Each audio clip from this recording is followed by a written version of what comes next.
निर्वापकं सदा विमुक्तिसाधकं कलाधरावतंसकं विलासि लोकरक्षकम्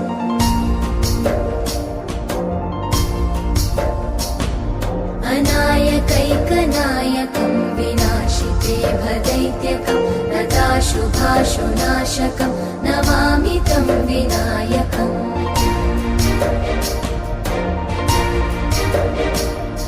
न तेतरातिभीकरं नवोदितार्कभास्वरं न मत्सुरादिनिर्झरं न ताधिकापदुद्धरम्